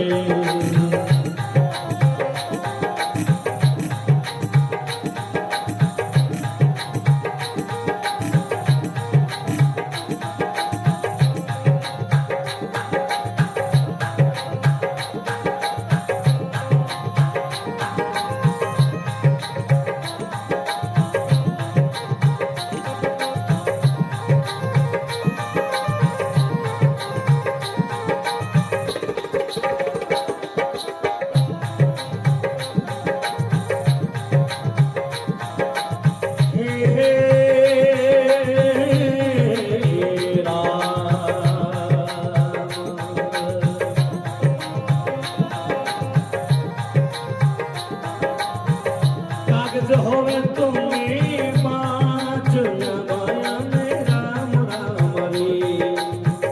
कागज होवे तुम्हें पाँच लगाया में राम राम रे। अरे करो मासू माने पाँच नहीं जाए बैरा ने राम राम रे। करो मासू माने पाँच नहीं जाए पाया ने राम राम रे।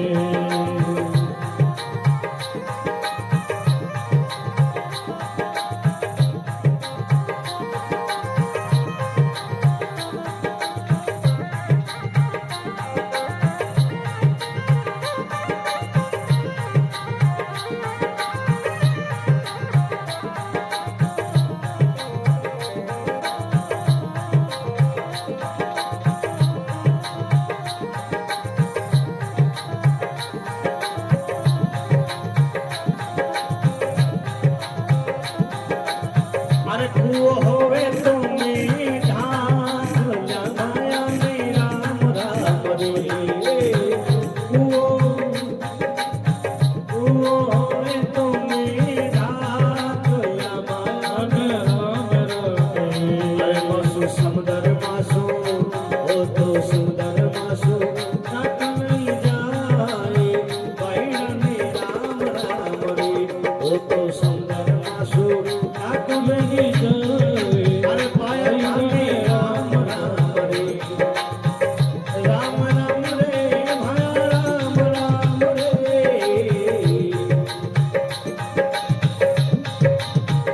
अरे मारी बोली रे चाली रागुणा बाबो बैरा ने राम राम रे। जय हो सभी माता बहन ताली के साथ में सागे सागे भजन सागे सागे ताली हो जाओ तो आवाज आ जाने के साथ काज बोल जाओ।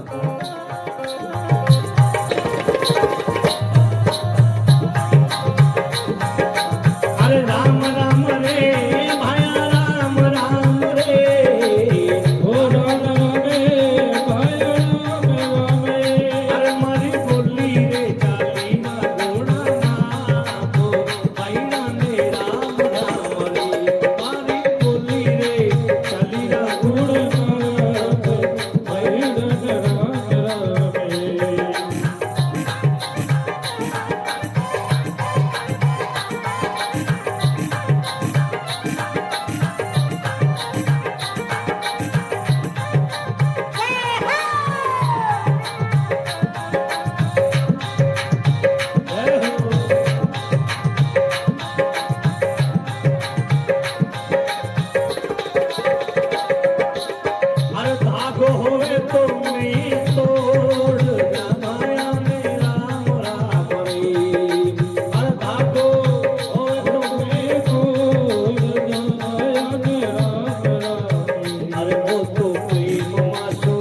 राम राम रे माया राम राम रे राम राम माया राम रे हर मन बोली रे हर मारी बोली कालीरा गुणा माफ बैरा राम राम रे।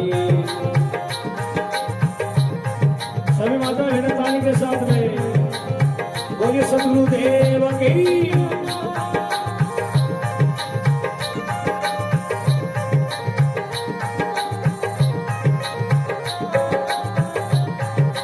अरे रानी रूप किया तो वीनती माया में राम राम रे रानी रूप किया तो वीनती माया में राम राम रे संतों को अमरापुर में वास बैरा में राम राम रे।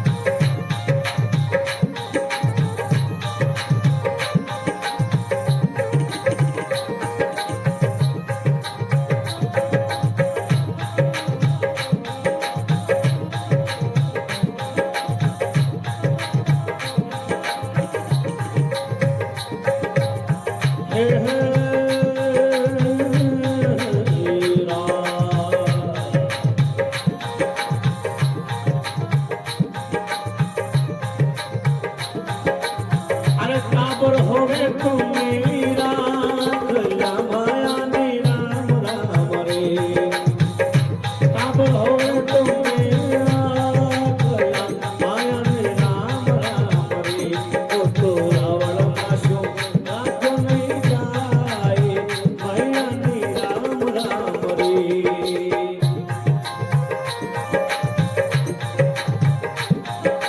बाबा गोरखनाथ जी महाराज की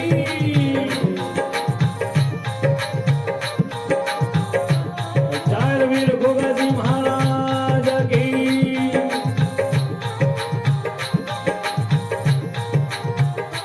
अरे गुरुदेव जगावे सुतोड़ा जागो सुतोड़ा जागो अरे राम जी राम भजन सुखाई भागो गुरुदेव जगावे सुतोड़ा जागो राम जी राम भजन सुखाई भागो गुरुदेव जगावे सुतोड़ा जागो राम जी राम भजन सुखाई भागो गुरुदेव जगावे सुतोड़ा जागो राम जी राम भजन सुखाई भागो। जय हो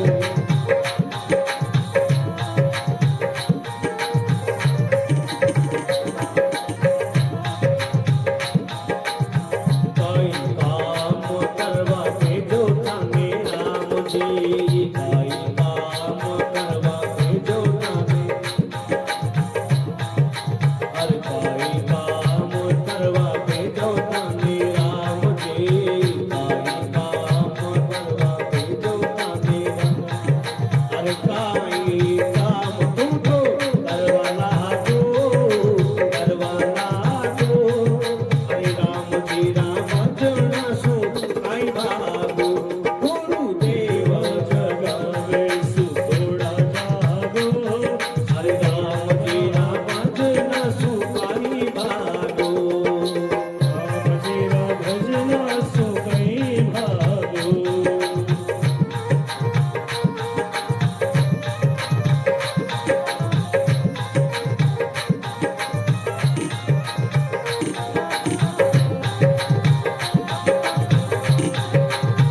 जय हो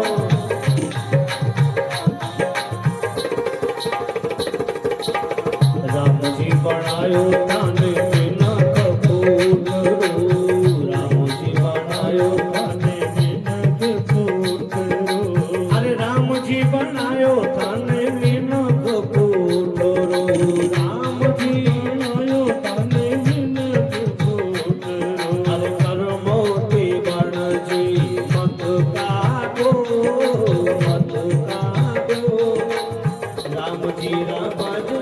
सुकाई भागो गुरुदेव जगावे सुतुड़ा जागो हरे राम जी राम भजन सुकाई भागो जय हो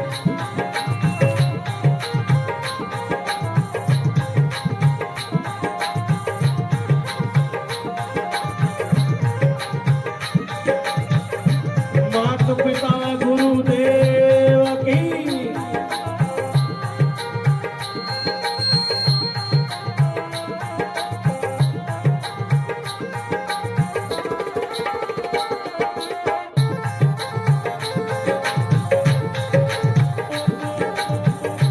अरे होई सपना कमाई महाराज भरत रे थारे भरत रे थारे ईश्वर के कारण जोग फकीरी धारी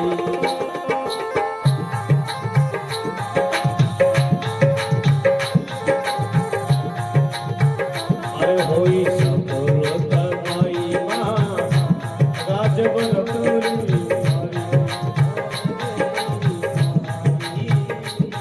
ईश्वर के कारण जोग फकीरी धारी ईश्वर रे हो रे जोग फकीरी धारी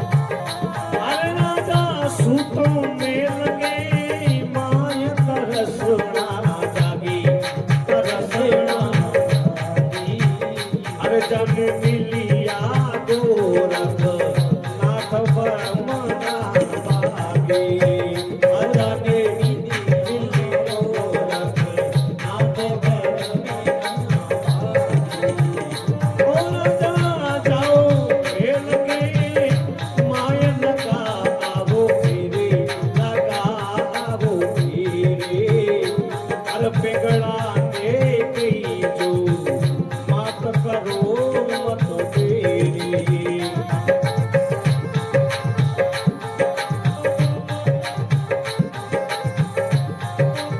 कोई सफल कमाई महाराज भरत रे थारी भरत तेरी थारी हर ईश्वर के कारण जोग फकीरी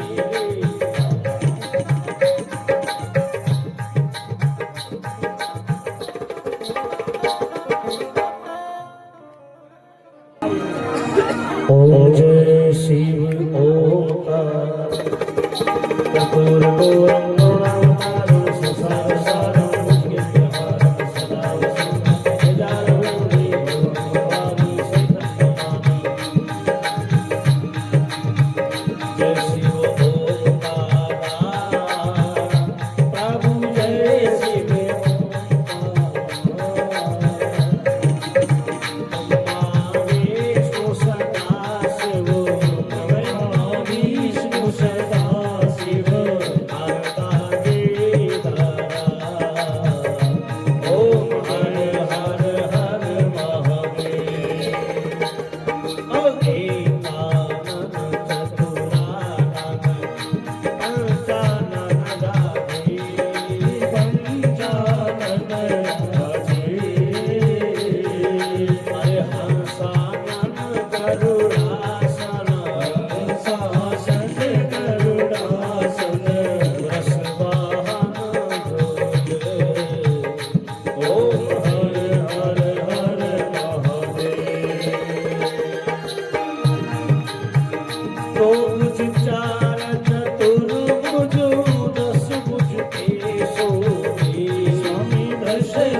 कोई नर गावे प्रेम सहित गावे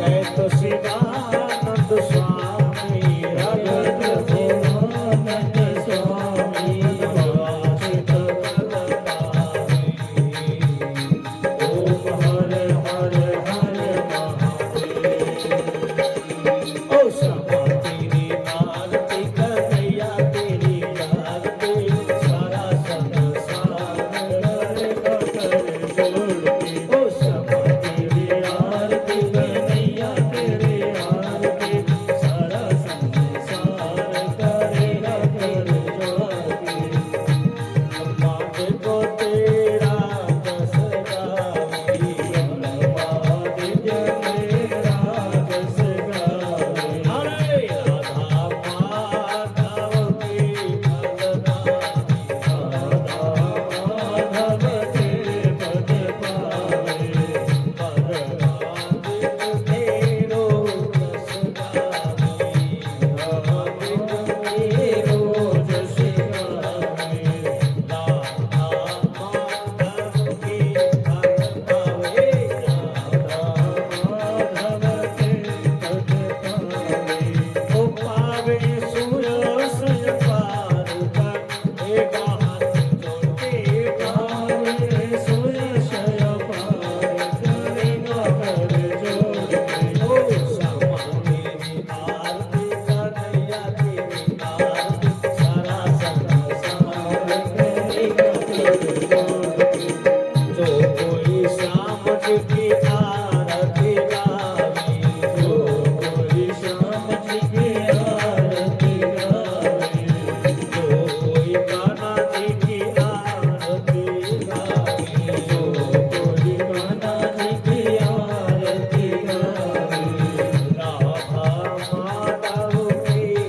भगवानी राधा माधव के पद पावे हर पावे सुरस पार करेगा हाथ जोड़ के पावे सुरस पार करेगा कर जोड़ के हर श्यामा तेरी आरती कन्हैया तेरी आरती आरती श्यामा तेरी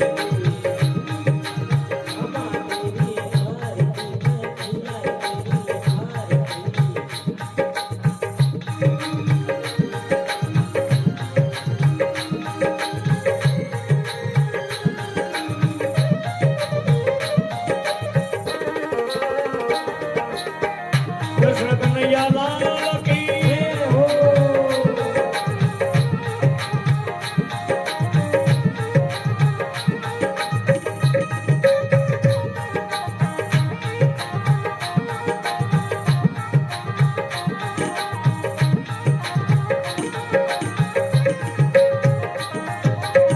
व्यासदास के प्यारे तुम हो व्यासदास के प्यारे तुम हो हरे तेरे मोहन जीवन दान हो तेरे मोहन जीवन दान हो देखो युगल छवि भले बन जाओ श्यामा तेरी आरती कन्हैया तेरी आरती सारा संसार करेगा कर जोड़ के ओ श्यामा तेरी आरती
शंकर भगवान की, सतगुरुदेव की, करणी मात की, देशलोक दरबार की, आज के आनंद की, सतगुरुदेव की, व्यास जी महाराज की, आप सब की।